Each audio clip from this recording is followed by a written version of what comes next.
Today's job starts in a duplex. I'm doing one side of it, almost all of it, except for one bedroom. It's only a 2-bedroom, but when they come here, they stay in the 1 bedroom, doing walls, ceilings, trim, and doors. Even though it's not that big, there is a lot of prep to do here. There was a pretty substantial water leak here on the ceiling. Got to get some oil-based primer on that. And also back here in the bedroom, I didn't notice it during the estimate, but looking around in more detail today, I can see on the ceiling here, it's a fainter water stain, but I still got to get oil-based primer on that or it'll just keep coming through the ceiling pane. So got to start, not a whole lot in here to move, but I got to get this stuff moved away from the walls. They also want these cable feeds gone, so I got to take those off and get those patched up like they never happened. And at this entry door here, down at the bottom, that wicked up some water at some point and it swelled. So I'm going to cut out what I can, put some wood fill in there, get it sanded, and make that look way better. So a lot to do here. Let's get started.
Here in the bedroom, I took the shelf out of the closet so I could work in here easier. The bracket was right here, and I could see there was some wall damage to the sides of it. It was just pressed in a little bit. Actually, it looks like somebody took a flat bar, or like a crowbar or something, tried to pry it. I don't know why they did that. I wasn't here. But I cut out what was loose, and because of where it's at, I don't see the need to put a piece of sheetrock in here. So I'm going to get some filler that dries really hard. In fact, it is cobble, rock hard. And yeah, it dries really hard. To me, it feels like plastic when it dries. So I'm going to put that in there, kind of a first coat kind of thing. I don't want it to come out past the wall because it is hard to sand. So I'll put that in there first and then get a lighter spackle and maybe joint compound over that for the final coat, and I get that nice and smooth.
Sometimes we have to use products on the job that we're not real fond of. Like today, I need to use oil-based primer to seal up some water stains on the ceiling. It's still the best thing that I know of to do that. I'm going to use this Zinsser oil-based primer.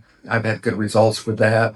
There's also some other stains here. There's some weird stains. There is this weird blue stain up on the ceiling, and it wasn't blue at first. It was painted over, but I could see something up there. It looked like little bristles, almost like from a scrub brush. I tried to pull them out. They just disintegrated. I tried to scrape them, and then that's when the ceiling paint came off and they turned this bright blue color. I don't know what it is. My best guess is like that silly string, party string that flies out of the can, but I don't know. If you got any ideas on that, please let me know in the comments. But right now, I'm going to bust this open and stink this place up.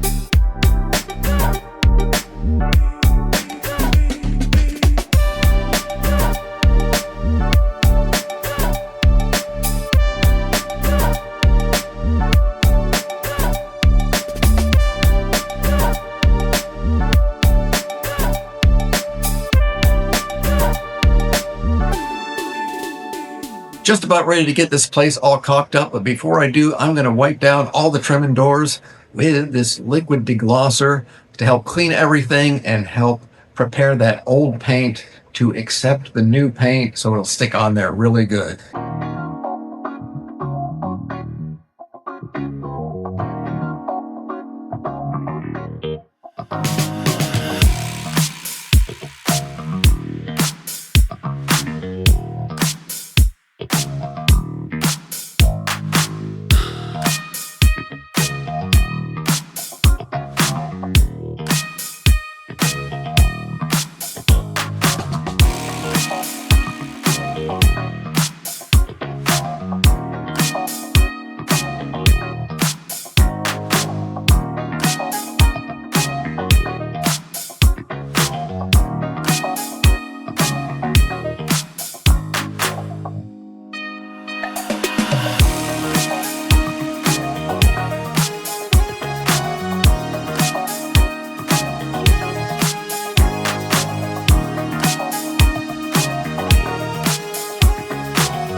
I got oil-based primer on those ceiling stains. There's some other areas too that I didn't show. One being this door frame is metal. I think it had oil-based paint on it. I'm not real sure. It was in pretty bad shape.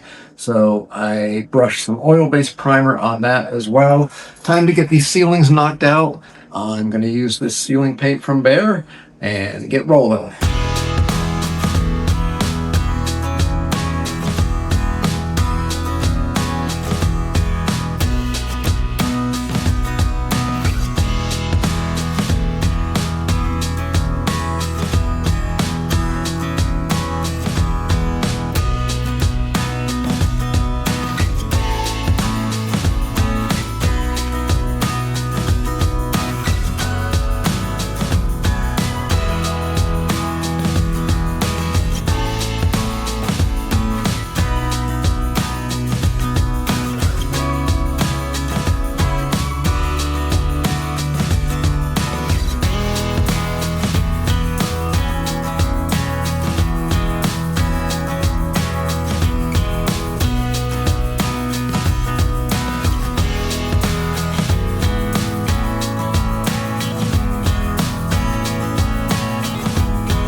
This is where I patched the cable feeds. I'm going to go ahead and get some texture on there. Now, this is an older place. The texture is pretty inconsistent in here.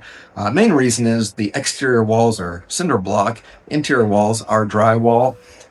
This wall doesn't have real heavy texture on it, but it's a pretty big flat spot. So I'm going to get some texture on there. I'm using a newer system. Well, newer to me. I guess it's been around for about 10 years. So it's this cool nozzle, and you get these little bags of texture. They're great for smaller patches like this, and a lot less cleanup than using the big old hopper with the air compressor.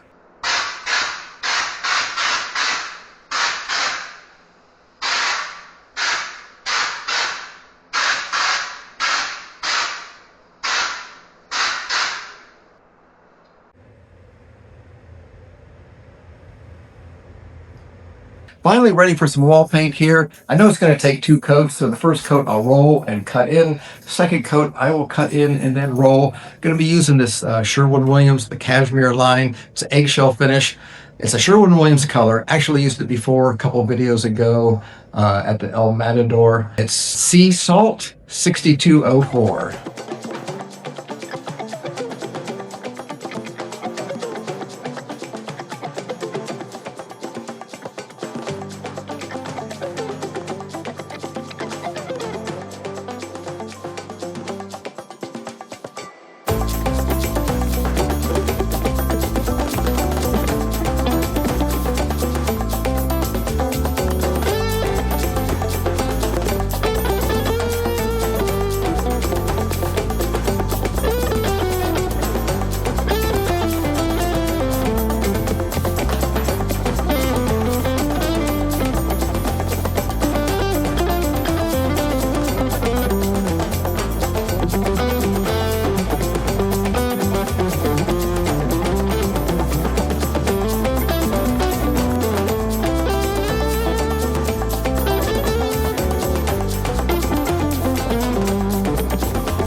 I got somebody stopping by to check up on me. He's always curious about everything, so I told him it'd be okay to stop by for just a little bit.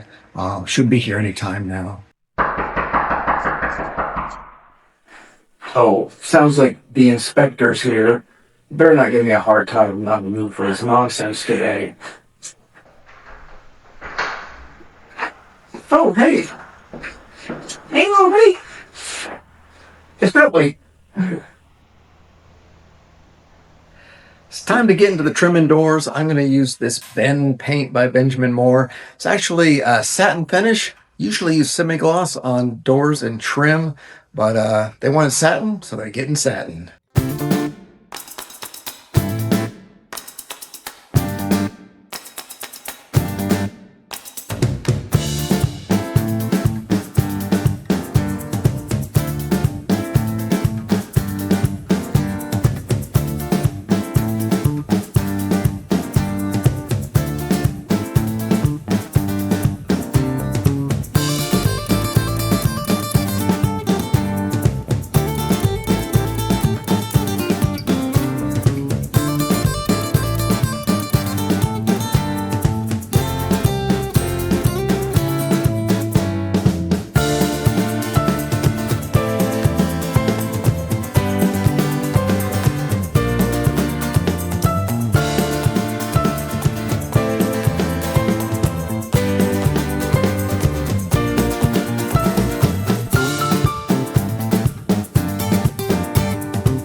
When I was painting this baseboard, I saw the edge of it look corrugated, almost like cardboard. And guess what? This piece of baseboard is literally cardboard. I've never seen that before. I've got to give it to them for their ingenuity, really thinking outside the box, or thinking like a box, using a box, whatever. That is awesome. I got these shelves out of the closets that I'm painting. There was only 2 closets. One had the ridiculously long shelf, and then the shorter ones are from the linen closet. I'm in the other side of the duplex. I'm not working in this side, but they gave me access to this side because of a toilet situation, which is very considerate of them. So since these are small, it would be real hard to get these laid out in that bedroom, even though it's empty, and then still have access to paint the ceiling, the walls, and the trim. So I just laid down some plastic in here, found some wood in the back, got these up off the floor, and gonna roll some paint on there.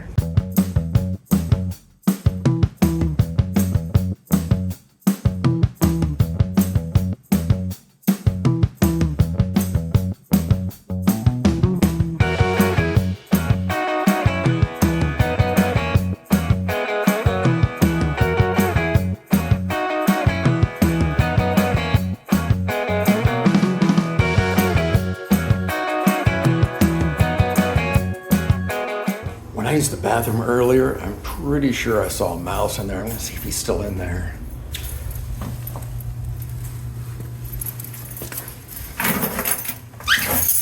Yep, there he is. Well, he seems to be minding his own business. I'll just leave him alone for now. The bottom of this door that I repaired was successful to a point. It was swelled at the bottom. I cut it out and filled it in with some spackle. So it is flat now on the surface. but as you can see, the bottom edge is too hard to get it level. It's just too close to the floor. I was concerned that would be an issue. So I'm going to put one of these door sweeps on there. That'll give it a nice clean edge. And it will be functional, keep air out, and hopefully keep a few palmetto bugs out. Got the trim and doors painted, got this place put back together, cleaned up, swept up, buttoned up, ready to get out of here, almost. Let's take a look around. Well, I wish the lighting was better, but it is a gloomy, rainy day here in Florida. As you can see, I am ready to go, but even though I'm in Florida, it is 49 degrees here today and rainy, so I'm not getting my tools wet, my truck wet, and me wet and very irritable. I'll come back and get these later. No, I'm not sponsored by Ryobi, but hey, maybe they'll see this and want to make a deal. So here is where the ceiling stain was, that big dark one. Like I said, that is gone. This is the door that had the issue at the bottom. Ended up putting that door sweep on there to just kind of straighten out that bottom. That was looking kind of ragged down there. And like I said, it's functional, so that'll keep some air out. And over here is where the cable feeds were, somewhere. I can't even tell, and I did it, but they were around there somewhere. That came out really good.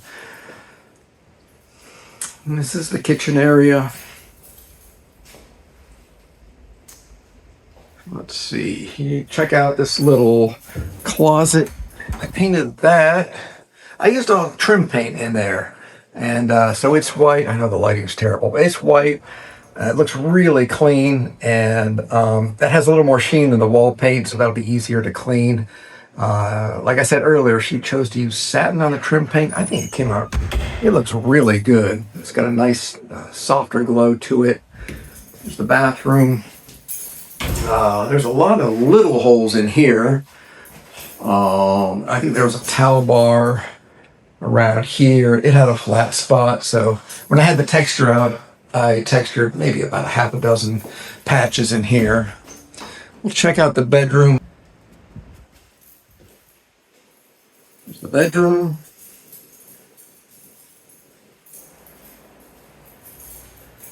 And here's the closet. This is where I did that pack. That was right here behind this bracket.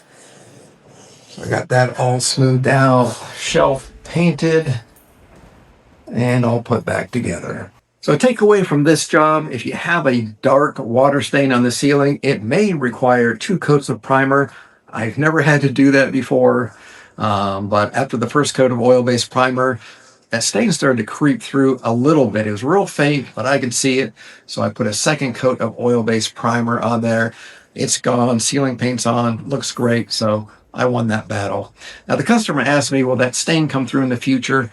I've never seen that happen. If the stain's going to come through again, it's usually, if not minutes, just a couple hours, it's going to come back through. Same with if you paint over pen or marker on a wall, it's pretty quick. It's going to come through. I've never seen them come back at a later date. So looks good. Thanks for watching. Questions, comments, criticisms, leave them down below, and I'll see you in the next video.